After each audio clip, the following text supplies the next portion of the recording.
Hi there, I hope you're all doing well and as well as you can be in these present times. Um, this is a short video and it's really just to look at what remains after my 5 years in Satanism, as this was a very, very important part of my spiritual experiences. So, here goes. One thing that really remains with me is an appreciation of just how much the Christian cosmology and worldview and Christian morality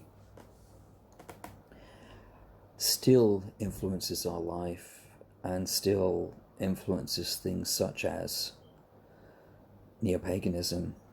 I don't think people are really surprised by the amount that it's influenced things like ceremonial magic, because obviously that's kind of all there. You know, Golden Dawn had some very Christian influences in it, and the Golden Dawn has really influenced the majority of popular ceremonial magic that you see around now. But the thing is, it's actually also deeply influenced the way we approach what you might call acceptable neo-paganism, and it's a very insidious thing, and it's still in so much. And I think that if you are somebody who sees yourself as pagan or heathen, and you're somebody who looks to the pre-Christian spirituality of polytheistic peoples, then it's a very good thing to actually examine how much influence Christianity has had on things. So much of our source material is actually written by Christians, even going back 1,000 years. And not only that, but the sensibilities of modern people are so formed by Christianity. Yeah. And you can't just throw out thousands of years of history just like that, but it needs to be taken account of. And if you want to get down to the deeper stuff, then you need to find a way of revoking that. So that still remains with me, and that's something I really came to appreciate through my time in Satanism. In fact, it's all pretty much there in Crowley and things like the Book of the Law. It's pretty clear, the sort of like the revocation of Christian worldview and Christian morality. In many ways, it's all there in things like the Book of the Law, and it's kind of amazing, though not entirely surprising, the way that's all been cleaned up. But I think you can see it there as well. So that would be one thing that's still with me. And trying to present things like the Horn God as a kind of green Christ is not is really off the rails as far as I'm concerned, you know. And all of the interfaith stuff, it still appears to be largely misguided, you know, in terms of trying to have interfaith between monotheism and things like paganism. No, don't think it. I don't think that works for us. You know, that's my opinion of it.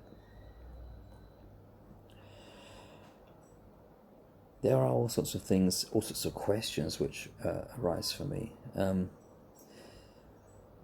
One interesting thing is the kind of dichotomy we have in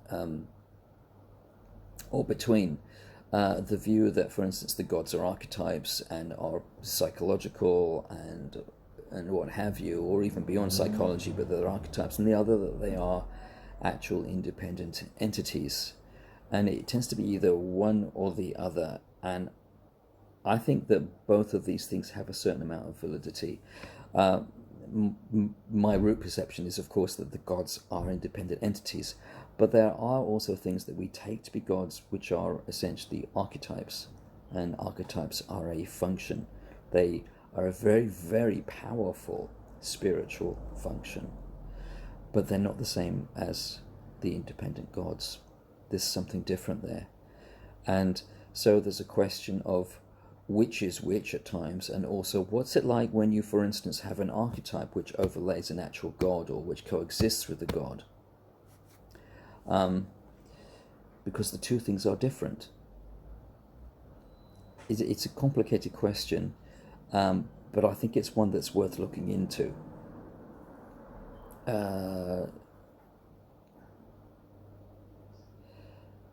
Because of the difference of how these things are, it's important to be able to distinguish and also be able to see what's happening when spiritually.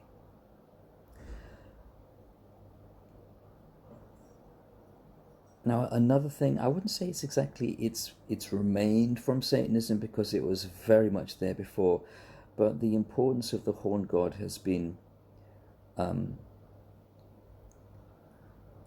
continued to be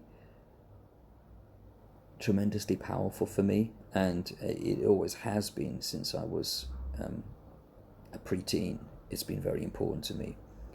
So the importance of the horn god remains with me. A long time before I actually became a Satanist, I was very much aware and came to articulate a sense that the whole idea of the devil was very important to our understanding of the horned god and our relationship to him, because if you take the devil out of the horned god, you take an awful lot out. And I think you can see that in modern neopaganism, where they seem to have nullified him in some sense and turned him into an auxiliary of their goddess, And as far as I'm concerned, the goddess is a real expression of the Christian influence and Christianization of neopaganism.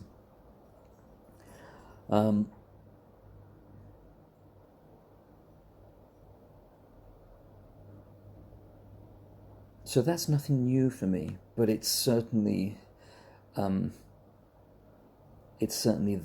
And having come through all of this, my sense of awe at the horn god is renewed. It's renewed in a way which I haven't felt quite so clearly and deeply since I was a teenager. So that again is a tremendously positive thing for me, and a very deeply felt thing for me. That sense of awe at the horn god is very much renewed.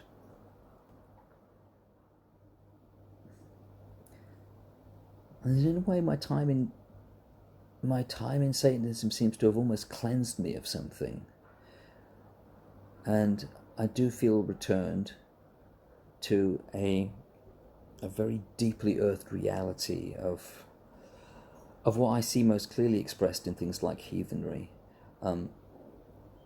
That sense of the pagan, that sense of the heathen, is something deeply earthed, practical, and deeply concerned with life, which doesn't avoid death and which doesn't avoid the underworld. And actually that's another thing, my appreciation of the place of the underworld and of the dead and of the ancestors and of the underworld gods in magic and witchcraft, that's been very much brought to the fore as well. That's probably all that sort of like was really kind of like occurring to me at the moment. But anyway, I hope you find that interesting. I'm doing fine myself. I'm really pretty happy with where I am, and I'm moving forward in just a very natural way, you know. And I'm very grateful for that, and I have a great sense of gratitude to the gods and to the spiritual ecology, which I am lucky enough to have some relationship with, and I thank them for that, and it's a source of peace and of happiness for me, in that, most especially a sense of peace. My dog has seen something and he's leapt into the garden. Anyway, so I hope you're doing fine. Take care of yourselves, and I'll see you again soon.